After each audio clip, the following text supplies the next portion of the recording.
en realidad es un distractor, pero no lo van a entender ahora. Respecto a antivirales, cabe aclarar en primer lugar que no voy a hablar de todos los grupos ni de todos los fármacos, sino de aquellos que son más utilizados o más tomados a la hora de evaluar al alumno de farmacología. Lo primero que corresponde es trazar el punto de partida para diferenciar los agentes antivirales de los antibióticos. En primer lugar, los virus poseen una naturaleza que es la de ser parásitos intracelulares obligados, lo cual se traduce, a la hora de hablar de estrategias terapéuticas, en una menor cantidad de sitios blancos y una menor especificidad para poder actuar sobre esos sitios blancos. A su vez, las distintas familias de los virus poseen características muy heterogéneas entre sí, lo que nos va a dar generalmente espectros de acción muy reducidos por esta característica. Y por último, tenemos que los fármacos van a actuar generalmente inhibiendo la replicación viral. Por lo tanto, van a requerir que exista una inmunidad del organismo huésped que pueda actuar junto con el antiviral. Asimismo, van a ser frecuentes las recaídas que van a ocurrir posteriormente a la suspensión del tratamiento antiviral. Los principales virus que son susceptibles a ser tratados a través de fármacos son los de la familia Herpes viridae, es decir, herpes simplex 1, 2, citomegalovirus, varicela zoster virus y virus Epstein-Barr. Después están los virus influenza, después están los virus de hepatitis B y C, y por último, y quizá los más importantes de este tema, que es el virus de la inmunodeficiencia humana. Dentro de todos estos virus que acabo de nombrar, los únicos de los que vamos a hablar el día de hoy van a ser la familia de los virus herpes y el virus de la inmunodeficiencia humana. ¿Por qué? Porque se les canta el culo. Porque son los más tomados. Veremos si en otro momento hablamos de los influenza y los de hepatitis. Bien, empezamos entonces. Vamos a arrancar con los antivirales contra virus ADN. Y acá generalmente hablamos principalmente de la familia de los virus herpes. En primer lugar, el primer fármaco que vamos a ver es el aciclovir o su variante como prodroga, que es el valaciclovir. El mecanismo de acción, antes de hablar del mecanismo de acción conviene explicar un poco qué es el aciclovir. Es un derivado de la guanosina, con lo cual es un análogo nucleosídico de la guanina. Y ahora sí, respecto al mecanismo de acción, va a inhibir la síntesis de ADN viral a través de un mecanismo bastante particular que se suele estudiar en pasos. El primer paso obviamente es el ingreso del virus, del fármaco a la célula infectada. El segundo paso es la fosforilación del fármaco a través de una enzima viral, que es la timidina quinasa a monofosfato de aciclovir. El tercer paso es que este monofosfato se fosforile una vez más a difosfato y posteriormente se vuelve a fosforilar a trifosfato de aciclovir a través de las quinasas celulares. El cuarto paso es que el trifosfato de aciclovir inhiba de forma competitiva a la enzima ADN polimerasa viral. Y el quinto paso va a ser más que un paso diferente, es que también va a ser capaz de incorporarse en la cadena de ADN que se está formando, produciendo que esta cadena se termine de manera precoz debido a que no tenga un grupo hidroxilo en el extremo 3', que permita la unión de un próximo nucleótido. Por último, la plantilla de ADN formada con aciclovir es capaz de unirse a la ADN polimerasa viral de forma irreversible, generando algo llamado inactivación suicida. Esto lo pueden llegar a preguntar. Este mecanismo de acción va a acarrear consigo la posibilidad de que se genere resistencia a través de por lo menos dos mecanismos.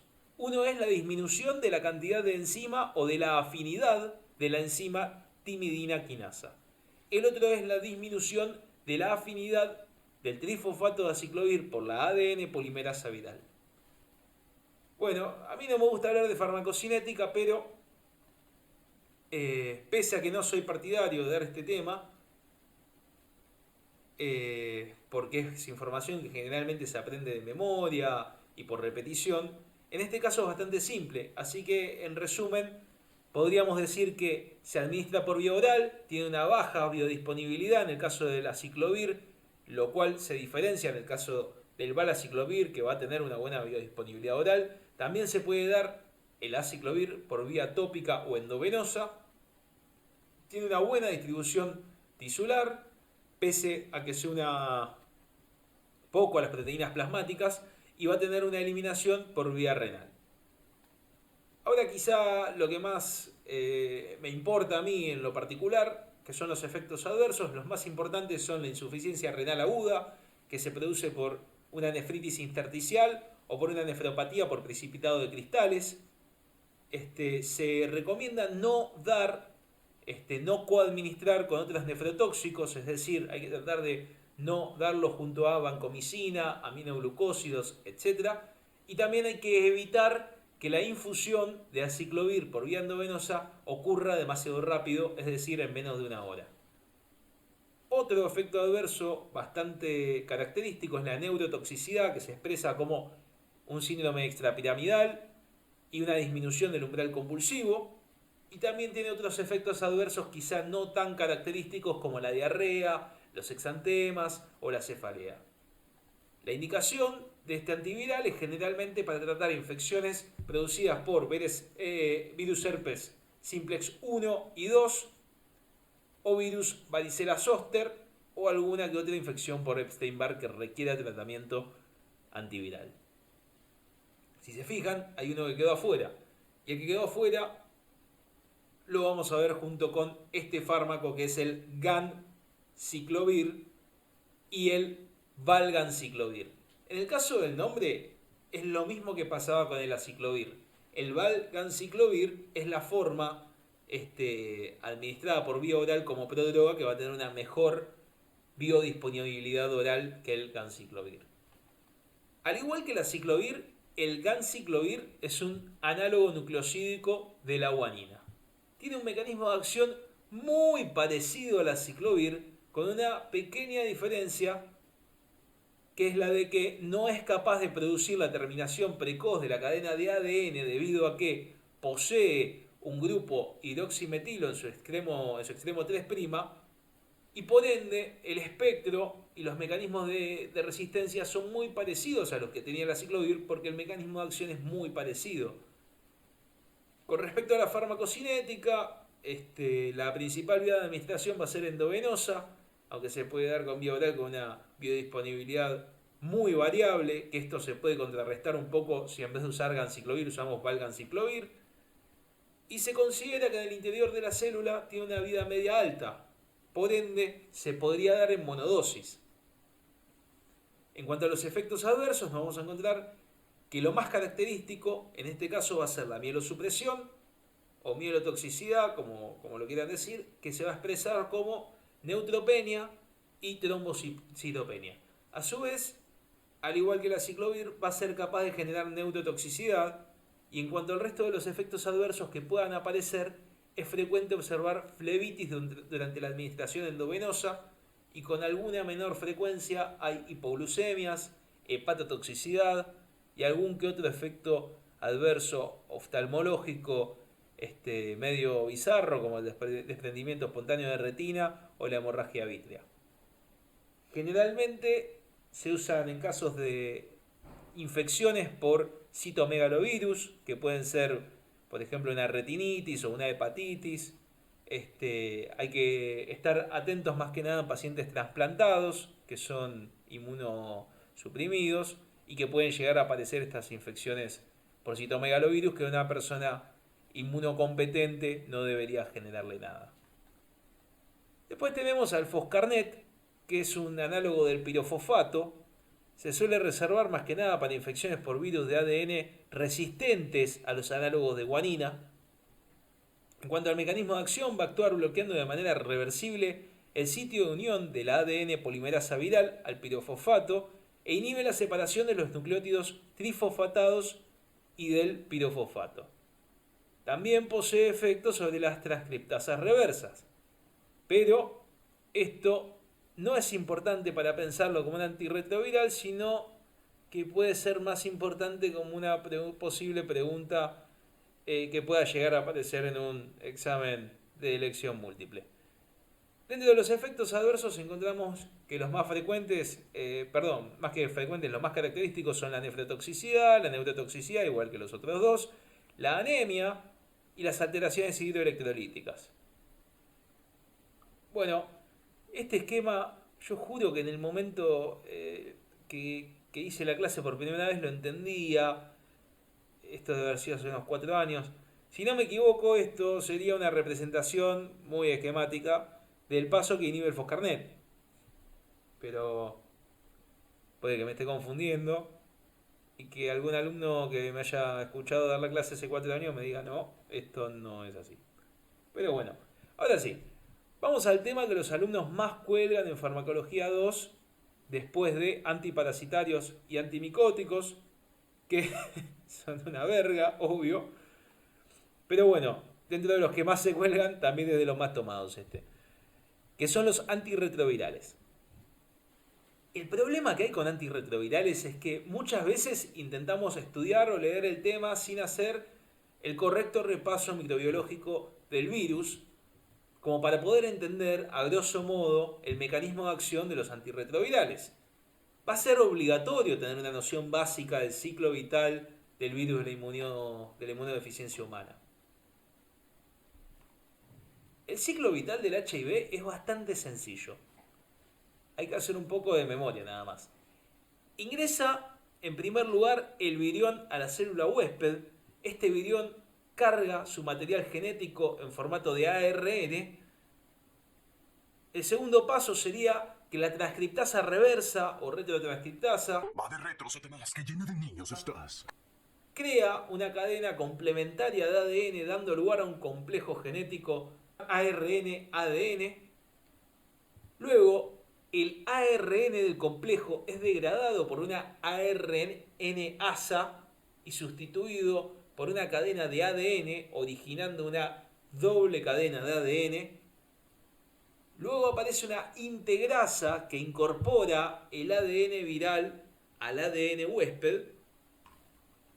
Y por último, cuando el material genético integrado se transcribe y se sintetizan las proteínas estructurales, que son de un tamaño bastante grande, para poder ensamblar al virus, al virión, digamos, se requiere separar a estas proteínas que son muy grandes. Esta separación se realiza a través de una enzima que es una proteasa. Cabe destacar que el HIV no es el único retrovirus que existe, ni tampoco estos son los únicos virus capaces de replicarse utilizando una transcriptasa reversa, como el caso del virus de la hepatitis B. Por lo que, si bien no son muchos los ejemplos, resulta incorrecto denominar a un paciente infectado con virus o portador del virus de la inmunodeficiencia humana como paciente retrovirus positivo, como muchas veces se lo denomina en el ámbito sanitario. Puesto que esto puede significar tranquilamente que el paciente es portador, por ejemplo, ¿no?, de el virus linfotrópico T humano, que es el HTLV. Volviendo a lo que nos compete, los grupos farmacológicos se verán clasificados según cada estrategia terapéutica. Por ende, nos podemos encontrar con inhibidores de la fusión, inhibidores de la transcriptasa reversa, los cuales van a poder ser nucleotídicos, nucleosídicos o no nucleosídicos, inhibidores de la integrasa e inhibidores de la proteasa. Hay que tratar simplemente de ir recordando cada uno de los pasos que mencioné recién dentro del ciclo viral para entender las estrategias terapéuticas. Empecemos entonces con los inhibidores de la fusión. Quizás sean de los menos importantes que vamos a ver hoy. Estos son el Maraviroc, el cual bloquea la unión de la proteína GP120 de la envoltura viral al receptor de citocinas CCR5, y el Enfuvirtide, el cual inhibe la formación del complejo de fusión que realiza la GP41. Ojo con el Enfubirtide, que guarda un datazo choice, que es el único fármaco antirretroviral que se administra por vía parenteral. Ojaldre. Estos fármacos son útiles cuando se desarrolla resistencia sobre el resto de los grupos antirretrovirales. Pero esto no quiere decir que no existan sistemas de resistencia que actúen sobre los inhibidores de la fusión. Por ejemplo, las mutaciones en la GP41, un heteropismo viral sobre el CCR5, pueden generar resistencia sobre los inhibidores de la fusión. Sigamos entonces con los que para mí son los más importantes, no solo porque son los que más se toman en los exámenes, sino también porque son por lejos los más usados en todos los esquemas, que son los inhibidores de la transcriptasa reversa. Dentro de este grupo podemos encontrar análogos nucleosídicos, análogos nucleotídicos y fármacos no nucleosídicos. Dentro de los análogos nucleosídicos encontramos a la sidobudina, la cual probablemente sea el máximo exponente de droga patrón del grupo, la didandosina, la estabudina, la lamivudina, el abacavir, la emtricitabina, la salcitabina, salsita. Luego, dentro de los nucleotídicos, el más importante es el tenofovir. Y bueno, estos fármacos vamos si prestamos atención, a ver que tienen un nombre abreviado, el cual se usa bastante en la jerga médica a la hora de hablar de esquemas y también puede llegar a ser tomado en un examen, ¿sí? Por ejemplo, la sidobudina lleva el nombre abreviado de AZT. Esto viene de la nomenclatura que tiene la droga, y es un nombre que ya no se usa, ¿no? Pero que es acidotimidina, ¿sí? Antes se llamaba así, otra nomenclatura, ahora se le dice sidobudina directamente. Pero bueno, después nos encontramos al apartado de fármacos no nucleosídicos como el efavirenz, la nevirapina o la delavirdina, los cuales van a ejercer su inhibición por mecanismo no relacionado con el sitio catalítico, sino que uniéndose a un bolsillo hidrofóbico que se encuentra únicamente en la transcriptasa reversa del HIV tipo 1. Pero ahora en un ratito vamos a hablar de esto. Ahora sí, hay que volver un poco sobre nuestros pasos y volver a hablar de los análogos nucleotídicos o nucleosídicos, ¿sí? Que pueden separarse según a qué sustancias sean análogos. Por ejemplo, la sidobudina, la didandosina, la estabudina son análogos de la timidina, la lamivudina, la antricitabina, la salcitabina son análogos de la citidina, el abacavir es análogo de la guanosina, el tenofovir es análogo de la adenosina. Todos estos fármacos ingresan a la célula por difusión y dado que son todos monofosfatos, luego deben ser trifosforilados en su extremo 5'-hidroxilo. Posteriormente van a inhibir a la transcriptasa reversa de forma competitiva y se integran en la cadena de formación produciendo la terminación prematura por ausencia de grupo químico capaz de formar enlaces 5'-3' de tipo fosfodiéster. Los monofosfatos, a su vez, antes de ser trifosforilados, digamos, son capaces de inhibir de forma competitiva a las cinasas celulares como la timidilato-cinasa, que se encarga de reciclar a la timidina trifosfatada. Esto también va a contribuir un poco al efecto antiviral. Muchos de estos fármacos son útiles para otros retrovirus o para virus que posean transcriptasa reversa y que no estén dentro del grupo de considerados retrovirus, como es el caso del virus de la hepatitis B. En cuanto a la farmacocinética, lo más destacable es que es bastante clásica, es decir, se administran por vía oral, poseen metabolismo hepático y poseen eliminación renal en todos los casos. Los efectos adversos de los inhibidores de la transcriptasa reversa son probablemente lo que más se pregunta respecto a este tema en los exámenes. Hay que acordarse que podemos encontrar mielotoxicidad, siendo más frecuente con la sidobudina que con cualquier otro fármaco y que se expresa generalmente como neutropenia, también lo pueden escuchar como agranulocitosis, ¿sí? Este efecto adverso, anemia o aplasia medular. También está la hepatotoxicidad, las miopatías, las neuropatías periféricas, que en este caso son más frecuentes de observar con la didandosina, la estabudina, y en el caso de la estabudina es particularmente dolorosa. También puede aparecer pancreatitis, es raro, ¿no? Pero con el uso de didandosina, y reacciones de hipersensibilidad, dentro de las cuales Quizá la más importante es la que ocurre con el abacavir, que es un síndrome de hipersensibilidad único que es bastante severo y que va a obligar a discontinuar el tratamiento y a optar por rotar a otro fármaco que puede ser de la misma familia, digamos, de los inhibidores de la retrotranscriptasa, o puede ser de otro grupo. Bueno, seguimos volviendo sobre nuestros pasos. Ahora sí vamos a hablar un poco de los inhibidores no nucleosídicos. Y en este caso, los fármacos son la nevirapina, la delavirdina y el efavirenz. Estos fármacos no van a poseer metabolismo intracelular, es decir, no van a requerir ser trifosforilados para ejercer su efecto, y tampoco son inhibidores competitivos, sino que actúan sobre el bolsillo hidrofóbico que mencioné antes, presente únicamente en la subunidad P66 de la transcriptasa reversa del virus de la inmunodeficiencia tipo 1, y esta unión va a inducir a que se produzca un cambio conformacional que va a reducir muy fuertemente el funcionamiento de la enzima. Estos fármacos son muy útiles como fármacos de primera línea a la hora de reducir la viremia a largo plazo. Los tres son metabolizados por el hígado, en el hígado por el citocromo 3A4. Por lo tanto, hay que estar con este citocromo bastante atentos respecto a las interacciones que van a poder aparecer con otros fármacos que también utilicen este citocromo para ser metabolizados, o que lo puedan inducir o que lo puedan inhibir. Continuamos entonces con los inhibidores de la proteasa. Dentro de este grupo encontramos muchos fármacos, todos terminados en navir, como el saquinavir, ritonavir, indinavir, etc. También poseen una nomenclatura abreviada, al igual que ocurría con los inhibidores nucleosídicos de la retrotranscriptasa.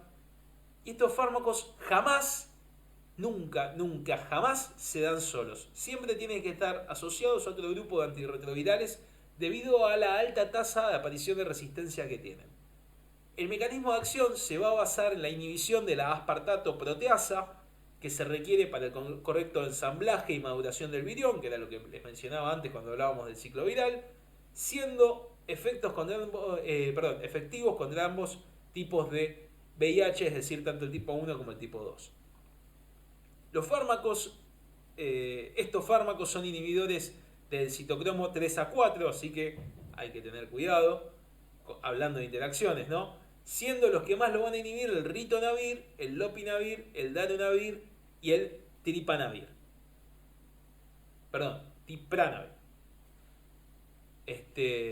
Y acá en la diapo lo escribí mal, es navir también.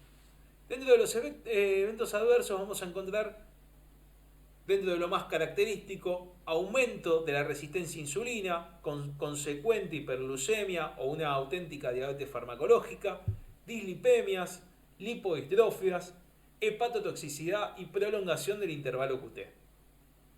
Otro lugar en donde pueden aparecer interacciones importantes.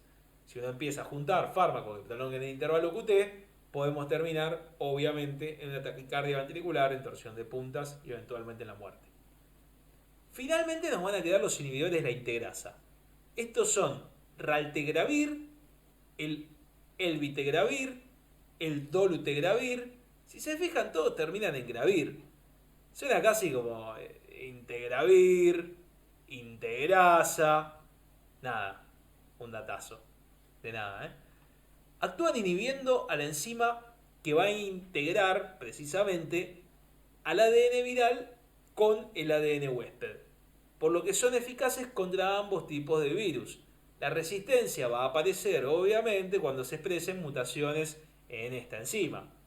Todos estos fármacos son sustratos del citocromo 3A4. Así que nuevamente hay que prestar atención particularmente acá, en este citocromo, con las interacciones que puedan ocurrir en este nivel.